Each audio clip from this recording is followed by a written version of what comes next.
So those are the three. Always, always, always plan first. Plan around your audience, your message, and what you're hoping to achieve with the presentation. Number two, what can I say and what do I need to display, or what can I remove? And then number three, one idea at a time. I think those are the three things. If people would do those three, I'd have a lot less work. Hey there, and welcome to yet another episode of the World of Presentations podcast, brought to you by us at presentation agency 356 Labs. Yes, we are not only developing and training people from some of the biggest brands in the world how to prepare and deliver truly effective presentations, but we also organize and host the largest presentation skills event in the world that's called Present to Succeed. I'm Boris, the founder of 356 Labs and your host for today's episode. And with me, I have yet another incredible guest from our industry, and what's more, everybody, a fellow podcaster. Okay, so who is he? He is again a podcaster and hosts, or should I say co-hosts, an extremely popular podcast in the presentation space called Presentation Boss. He's also a keynote speaker and speaks to leaders, educators, and salespeople about how they sometimes, without even knowing, make their audiences suffer and experience what we call in the presentation world death by PowerPoint. And lastly, our guest is a presentation trainer and teaches people and organizations what it takes to plan and deliver presentations that bring tangible results. So who is he, everyone? His name is Thomas Krafft, and I think it's high time for me to let him speak. Thomas, welcome to the podcast. It took us just 3 months, so welcome. G'day, Boris. Yeah, it's great to finally be here and having a chat. Absolutely. So, Thomas, everyone has a very crazy story how they ended up in the presentation world or in the presentation community or in the presentation space. What is your type of crazy story? What happened with you? You're right, doesn't everyone has this story? Because I don't think anybody was sitting in school like, one day I'm going to teach people to speak good. It just sort of happened. So my background is in aviation.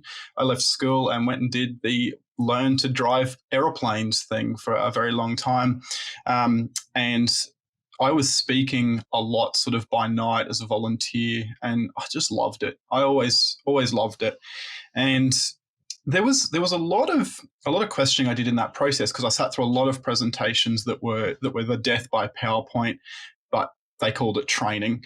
And I always thought, like, there must be best practices for this. There must be a better way of doing, especially PowerPoint. So when about 6 years ago, I met Kate Norris, who's the other co-host of the Presentation Boss podcast and business partner, and she had this background in data, and she was a data analyst, so her background was in presenting data, which is equally difficult to present, and had asked a lot of the same questions. We were both just loved it, and we worked out that we had something to offer and could work together. And it took us a few years to sort of niche down exactly into what we do. But very much, as you said, we teach businesses, corporations, how to plan, design, and deliver their best presentations rather than the death by PowerPoint or death by far too much detail thing that we see. Well, we see it a lot, yeah. Unfortunately, on a daily basis, as we like to say in our industry. I mean, it is scary how slowly the change is, how slowly the world is maturing towards that better direction, toward that better world where there is not that much, as some people call, wall of text, just plain and simple copy-pasted information from a book. Anyway, let's talk about PowerPoint presentations. Obviously, a lot of people are using PowerPoint nowadays, a very popular tool, probably in the billions, I would guess, I don't know whether or not it will be on a daily basis. I don't have the data points and the research behind me to support me. But let's start there, because a lot of the people that are listening to our podcast, I think when we were discussing this episode, you said that with Presentation Boss, your podcast, a lot of the people that are listening to both of those are business people, right? These are not designers per se, but people from the PR, from the marketing, from let's say IT, etc. Do those people need to be designers, to make sure that their slides are on a top level? It's interesting. There's sort of two questions there. And we deal primarily with what we call technical experts. So I come from this aviation background. Kate comes from this data engineering background. So we deal a lot with people who are technically brilliant. So if you think data, aviation, engineering, accounting, some of those quite stereotypically introverted worlds, people deeply know their information, they live in it, but can struggle to get that information out. So that's who we primarily work with. We do work with all sorts of teams as well. Just yesterday we were working with sales teams, which is a little bit different, but they were in the IT space, so it all works out. Do you need to be a designer to build stunning slides? The short answer there is no. But the more detailed answer, I think, is we're not looking for stunning slides. I think if we're presenting keynotes or we're on a TED stage or we've got really high stakes presentations, if we're looking for venture capitalism, that sort of thing, stunning can be a goal. But like we just said, it's every day. Every day we're seeing the wall of text, we're seeing death by PowerPoint, and we're seeing technically brilliant people who've never been trained into how to put together a presentation, attempting to put together a presentation, and they miss the mark. And so the definition, I think, of death by PowerPoint is this idea that when you've got a presentation coming up, you open up PowerPoint and you start putting your information on there. And I think there's this sort of subconscious belief that once you've got a PowerPoint, you have a presentation. And we know that to be empirically not the case. Not true, yeah. So what we aim for is slides or PowerPoint decks that are not necessarily stunning or look brilliantly designed, but are simply not distracting. They just need to not suck. They need to support the message and the presenter in what it is they're trying to achieve. So a lot of what we teach, and like I've read all the books as well. I'm, just above my microphone is a stack of Nancy Duarte books. Like I've read them all, but what people are trying to achieve is to make presentations that land in the smallest amount of sort of preparation time and effort as possible. So do you need to be a designer? Absolutely not. Absolutely not for what we're trying to achieve in the corporate space. Just need to know some of the fundamentals, some of the psychology, and the right questions to ask when you flip open PowerPoint and you start putting together that part of your presentation. All right, very interesting. By the way, I will completely agree with what you're saying. Like the fact that like keynotes and TED Talks and all of those are completely different animals, what you're saying that, hey, the design of those slides, and you don't have to go to that level of extreme, because that is in one way or the other, that's an extreme. In that level, you are for sure searching for professional design help, and probably you're searching for presentation design people, because these are design has so many aspects, the user experience, the websites, web design, whatever, and presentation design. It's always funny when I see it with our designers who join the team, when they are first hit with a project, let's say as, for example, venture capital, and they think they come with, like this crazy level of experience in design, and then they have to prepare an otherwise PowerPoint presentation, in terms of the design.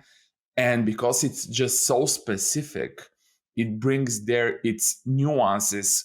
It's all about you first understanding what these people are actually saying and what they want to convey, and then visualizing it, and not just preparing some beautiful pictures out there which do not support that speaker.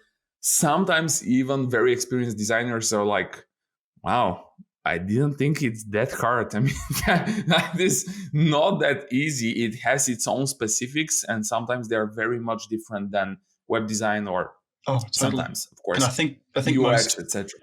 I think most companies that have a marketing team have a couple of designers, and the issue is, in many ways, PowerPoint is the exact opposite of all the design rules that are used for print media, for web design, for most other design, because it's the only one where it's not a standalone item.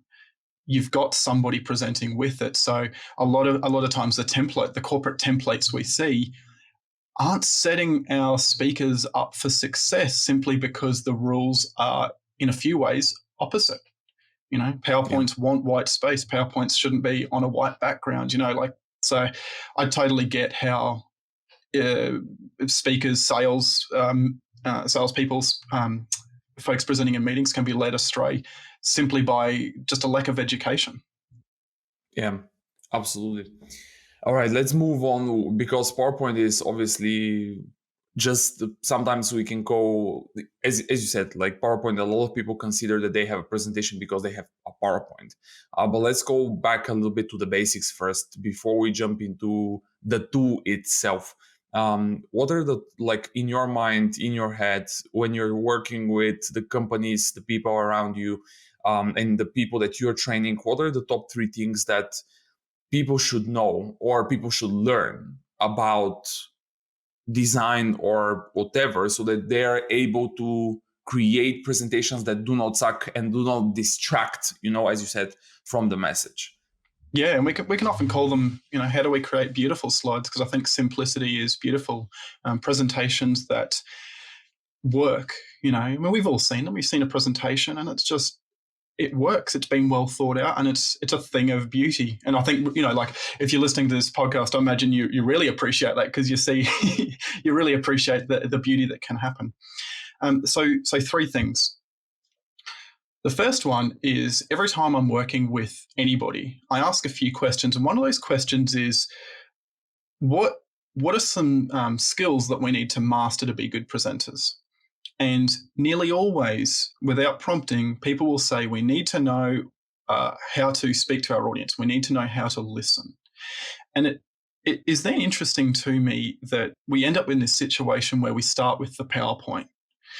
So what I'm getting at here is, the method that we teach is plan, design, deliver. Now, design, the middle step, is where PowerPoint lives. What are we going to do to, add some design to this presentation to make it come across well? The first step is always plan, and it doesn't really matter which industry we're in at all, or what type of speaking you're doing. You should be planning, which might sound a bit simplistic to some, but it's also knowing how to plan. And so when I get that answer and we want to know who our audience is and we need to listen to our audience, the big thing to start with, in order to create beautiful slides, is to ask the right questions about who your audience is. Who are the key people in the room that I'm going to be talking to? What keeps them up at night? Where are they currently with their knowledge, their feelings, and their actions? And where do we want them to be with their current actions and feelings and beliefs? So that gap there. And that is going to help us to make the decisions around what it is that goes into a presentation and what's left out of a presentation. Because you can imagine when we're dealing with finance and engineering and IT, people have, 5, 10, 30 years of knowledge that they would love to communicate. And of course, they would love to communicate that. I love talking about PowerPoint just the same. But at some point, you have to make these decisions around, what does the audience need today, and what's for a different conversation, a different presentation, a different day. So planning a presentation first, so that the PowerPoint ends up as being audience-centric. That's the big first step. The second big tip is, like you mentioned, you get the wall of text, which is your picture. You're sitting in a room, you've got a presenter, I click onto the next slide, and it's half of a novel. And in the worst case scenario, the presenter sort of gets suckered into reading that, and at that point it feels like they're an overpaid narrator, and that's not working. And the big issue we have there is, everybody reads at a very slightly different speed, but everybody reads faster than you can speak, which means when you've got a wall of text, people are reading and they're not listening to you. And that's an unfortunate reality. So So the question I'm always asking and always getting people to ask is when you're putting together the presentation and you're putting together the PowerPoint to support your presentation, what are the things in this presentation that I can say? Right? Words is the obvious answer there. What can I say? And what do I need to display? PowerPoint's a visual medium. We know that. So we need to show people things that we cannot explain using the noise out of our face. So things like pictures, photos, well-designed graphs and data, infographics, did I say photos and pictures, models, visual models, that sort of thing. The things that we have to show the audience, that's what goes onto our slide, because it needs to be the PowerPoint needs to exist to support the message of the presentation and be audience-centric. So it's always, what can I say? What do I need to display? Or in other words, if you're redesigning a PowerPoint, what can I remove off this slide and it still makes sense within the context of my presentation?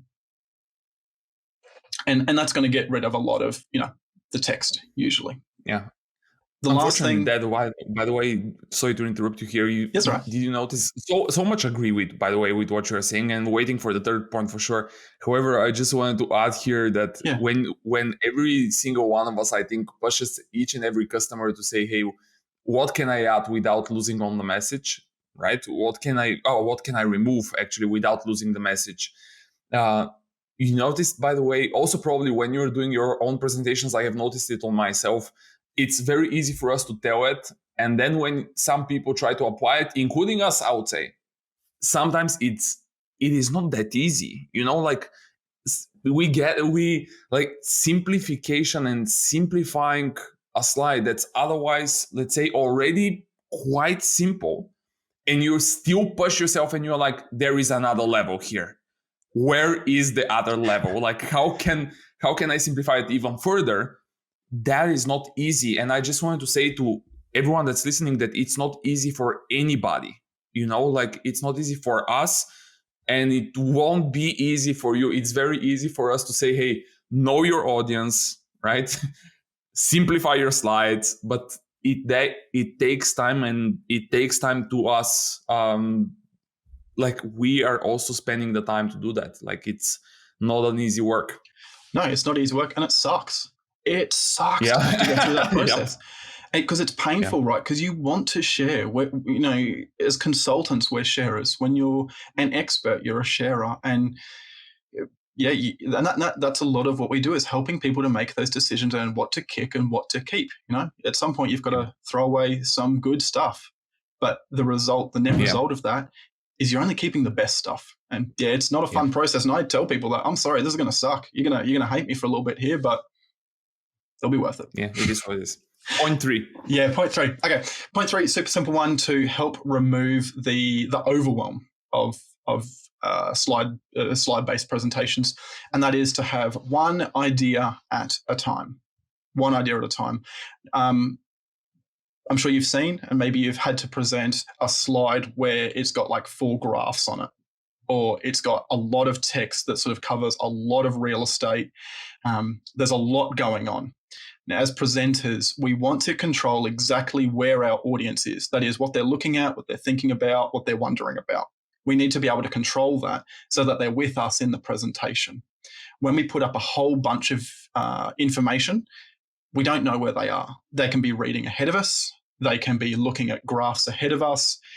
And as soon as a presentation takes more cognitive effort to listen to and follow along with than looking out the window, thinking about lunch or scrolling through Facebook, especially if you're online, people will.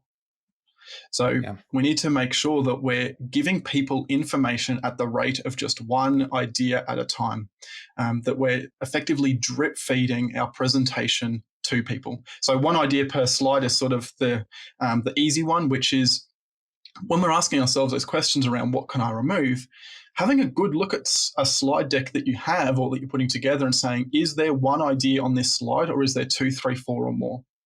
So either splitting ideas out so that you can give them one per slide. So they come up one at a time precisely when you want, or using a little bit of animation to bring in the next step, the next level, the next data point, whatever it might be.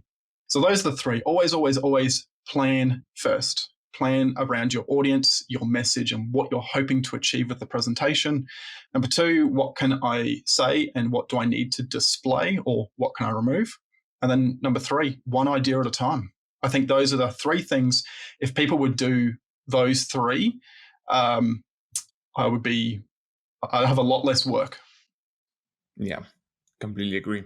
You mentioned the word animation here, so I think it's the perfect segue to talking about the tool itself, because PowerPoint is obviously dominating the world during the conference. In one of the sessions from Empower, who are a great software company that's building an incredible solution for PowerPoint, they actually did an industry report in regards to the more or less the market share. I think it was just in Europe, but I'm not sure. And so PowerPoint was still, I think, above 90% market share, which is incredible. So many years, such a high level of so many people still using it, and for a reason, obviously, for a reason, obviously. Well, let's talk a little bit about that one, like the tool itself.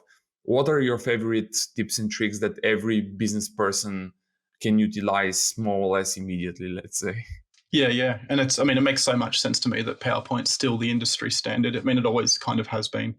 I think, I've dabbled in some of the others as well, some Canva and Google Slides and Prezi, so that you kind of know how it works. Some of those I've used to great success, but ultimately PowerPoint does everything. It really does. And I think certainly in our experience, so many big businesses just live in a Microsoft ecosystem. Every desk has an Office 365 subscription. It integrates with their teams. It's just, I don't know why you would do basically anything else unless you were living in an Apple ecosystem or something and you were using Keynote. But that's not the question at all. What are some tips and tricks people should utilize? So again, let's get the foundation set up. Let's set ourselves up for success. So we've got a presentation coming up, or we've got some slides that have been given to us. How do we move them away from this sucks and I can feel that it's in the way of my presentation towards something that is going to get us away from average and closer to awesome? So it's all about the setup for me, which is if you're using an older version of PowerPoint, i.e. before 2016, the default screen size that it gives you is the old standard definition, the 4:3, which people of like my generation and older recognize because it reminds you of like 90s Disney movies when you project it, because it's got the black bars down the side. Like a few years ago, there was still the argument that not all displays are widescreen. That's just not the case anymore. Like my phone is it's like a super wide screen, TVs, projectors, they're all widescreen. So always making sure that you set up your slide size to be the 16:9 widescreen. If you're in Office 365, it should be there by default, but just check it. It gives you a bit more real estate. It looks much more modern when projected and displayed onto basically every display that anybody has now. The second thing is, and I alluded to this before, is to go for a dark background. I'm sure there are people listening who are giving me the exact same response that a lot of people in my workshops give me, which is why? And I don't want to do that because black looks depressing. I always default to black, but I was doing some work yesterday and their default background, they went with like a real dark navy blue because it was a company color and that worked. Now, why do we have a dark background? When you have something that's very white, so that standard white background, it's exceptionally bright. And asking your audience to look into something that's exceptionally bright is just not nice on your eyes. And we also know that the human eye is attracted to large, bright, moving objects, which means when you're giving a presentation, and I'm going to assume like in person here, if you're using a TV to display your slides, it's large, it will be white. and people will look at it rather than you as the presenter. Not to mention when you stand in front of it, you become a silhouette. So I say use a dark background as default. And that means when I open up PowerPoint, I literally go into the design tab, slide background black, apply to wall, and I don't have to think about it again. It does mean, yeah, you have to have some white text, but it also means your pictures are going to stand out better. You're being much nicer to your audience. I would suggest people to give that a go. So widescreen, dark background. The third thing, I've got 4 here, right? So the third thing is to insert a blank slide.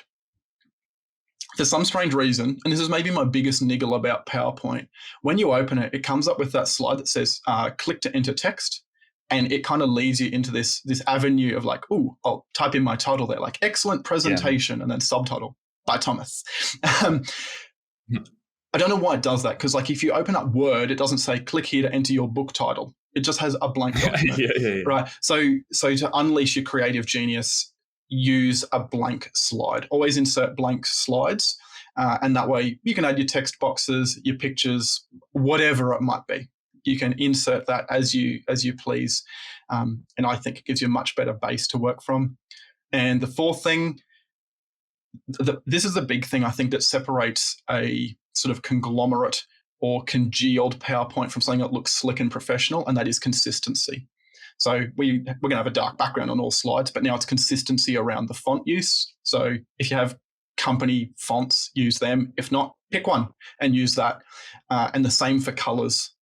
If you have company colors, they usually work because marketing's come up with them and they work together.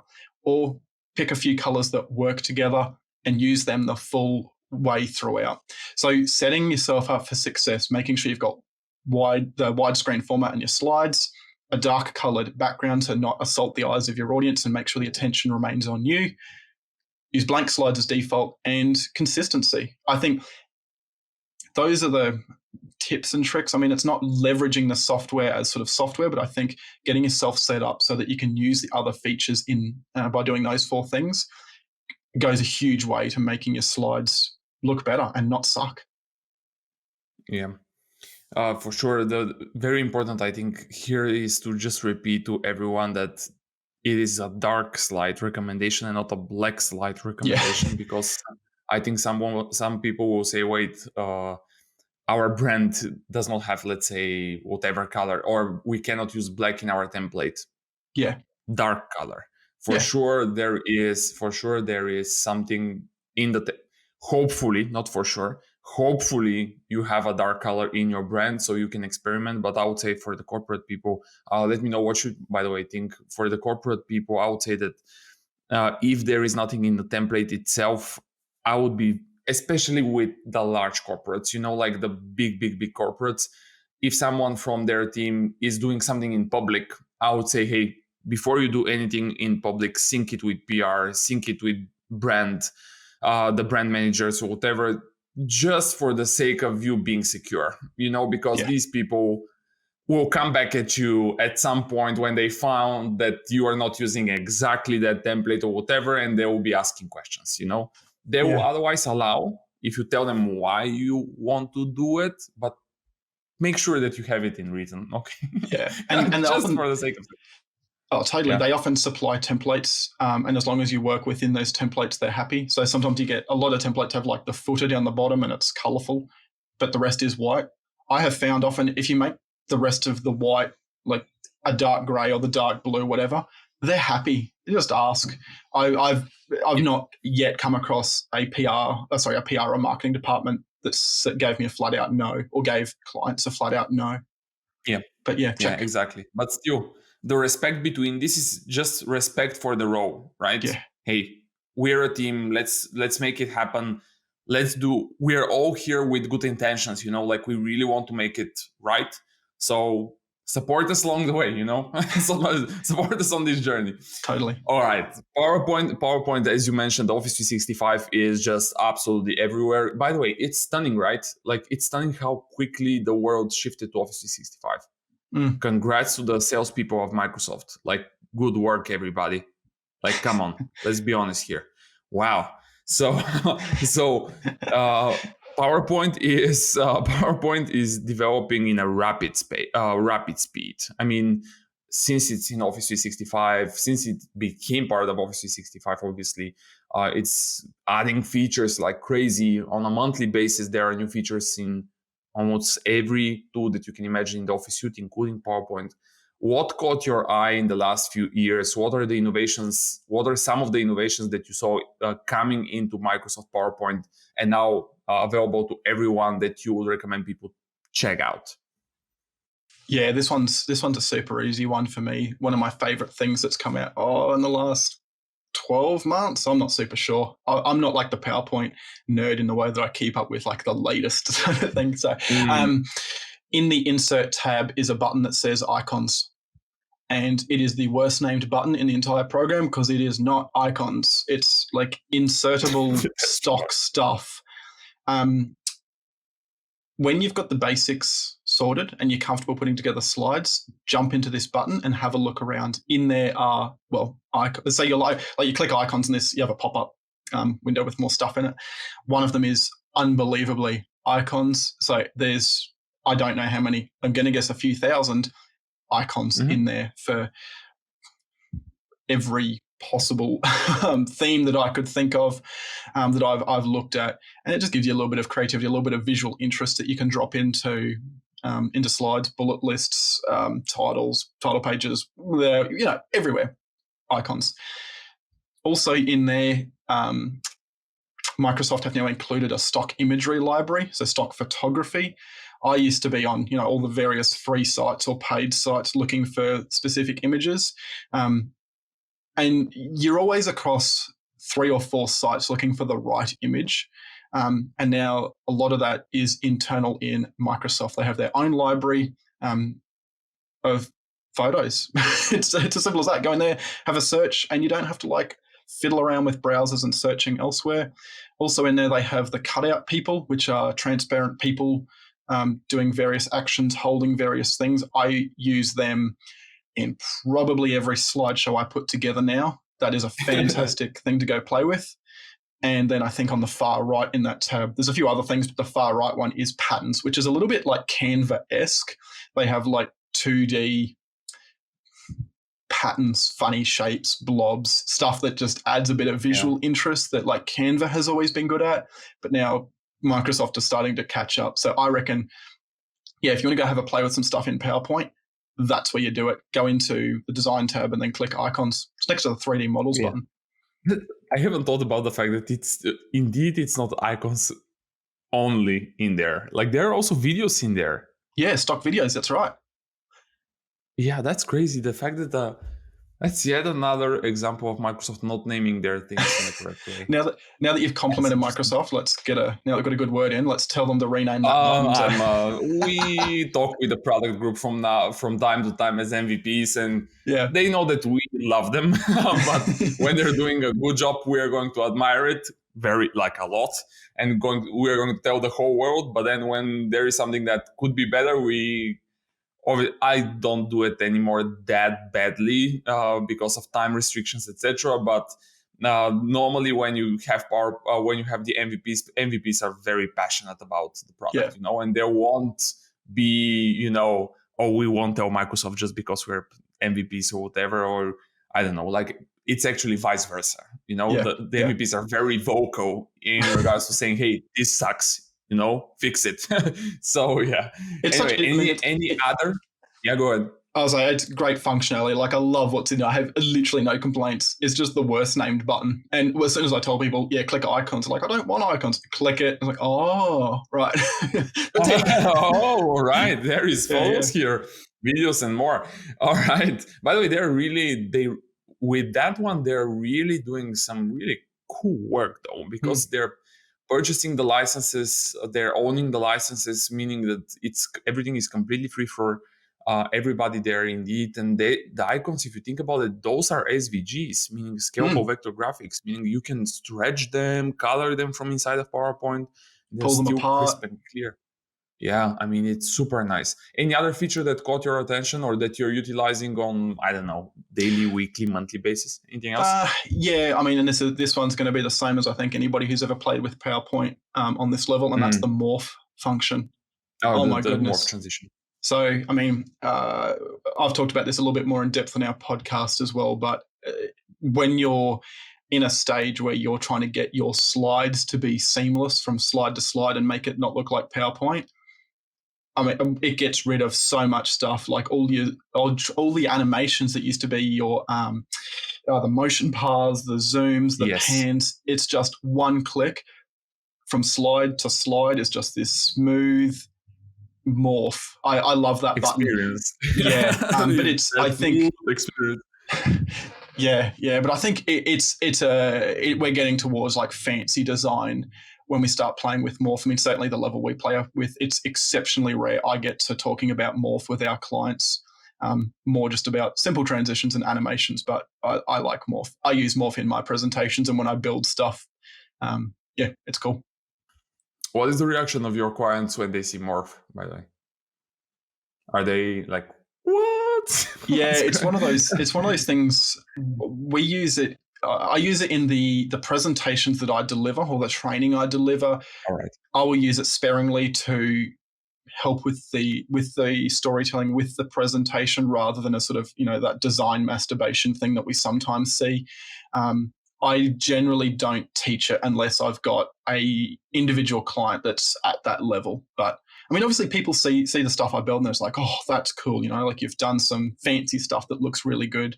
But I mean, the risk we run, especially with Morph, is it's only available on pretty new versions of PowerPoint. If someone's running an old machine, you're going to get a fade, I think it defaults to, and that's sometimes breaks, so to speak, the presentation. True, absolutely. But still, the icons, which is not icons, and then the morph transition, not only icons. Okay, let's be correct here. Let's be honest here. It's not just icons, and the morph transitions are indeed big ones. I would say that so that we can add it to 3, I would say that nowadays I get more and more interested in looking what's going to happen with the present live or PowerPoint live. I think that new feature will be very interesting, and I'm also curious to see how the corporate world goes with it, having in mind that it's going to be integrated with Microsoft Teams very, very well, and having in mind obviously that Teams is being utilized, as you said, like so many people use it on a daily basis. Basis, I'll be curious to see what's going on, going to happen there. All right, PowerPoints and many other things. So one of the questions that we always ask our guests is, who else should we get on this podcast? What do you think? This is somebody that is from the presentation space in one way or the other, be that a software provider or just a presentation person, or someone from the business world, the people around you that you, let's say, trained and they did a huge progress. You saw them doing some damage on stage or in a virtual call, or they sent you an email saying, hey, we won that deal, or whatever, that you want to kind of showcase to the world, whoever, like just somebody that made a great impression on you. Yeah, right. Okay. I mean, I think the obvious one to me is you need to get my business partner, Kate Norris, on, and also the co-host of the Presentation Boss podcast. Yeah. But outside of that, I mean, it's such a wide and diverse industry. I mean, I've got a couple of names of people who I think are from the industry that specialize. So one of those will be a guy called Matthew Dix. I'm not sure if you've ever heard of him. Matthew is from Connecticut in the United States of America. He is an absolute champion of storytelling. I'm going to show you. I actually have his book. He's written the book on how to tell stories. There it is.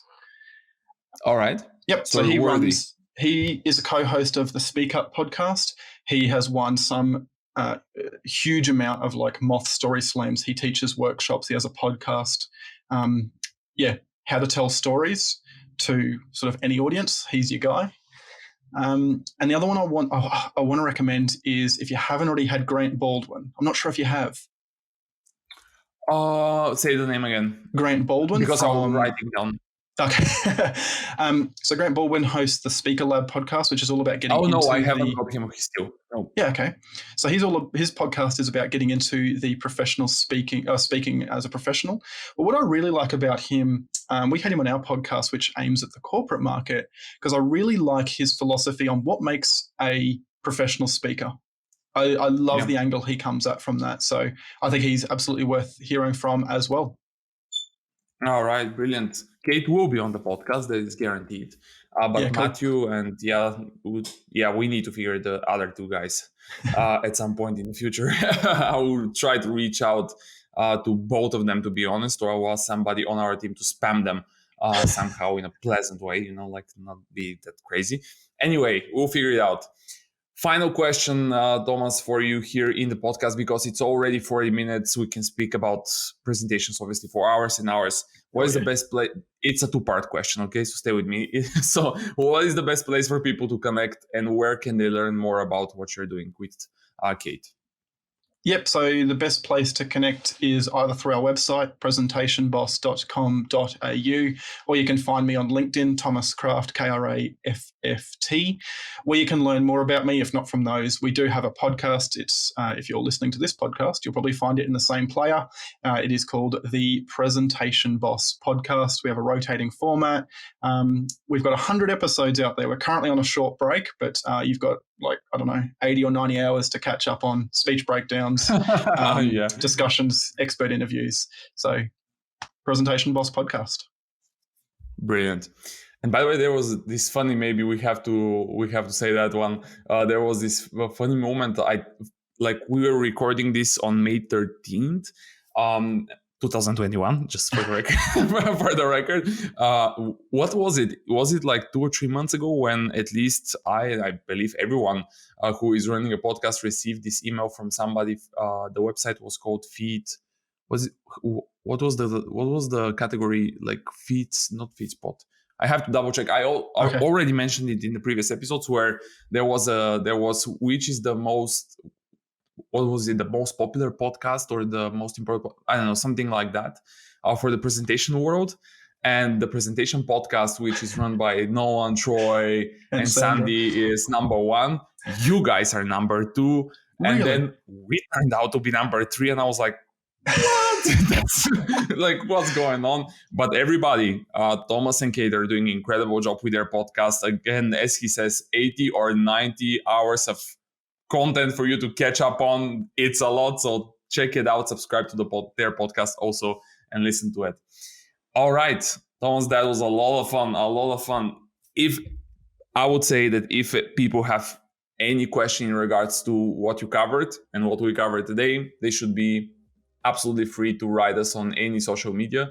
I'll make sure that you see the question if it's in some strange place or you're not tagged in a way.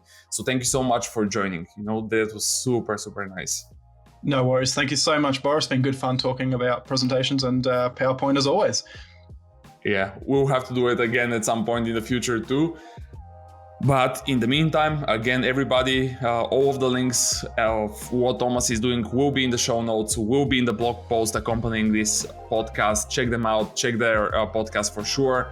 Check our website, 356labs.com, and the conference Present to Succeed, which is coming up in April. It's always in April, so check it out if you still don't know about it.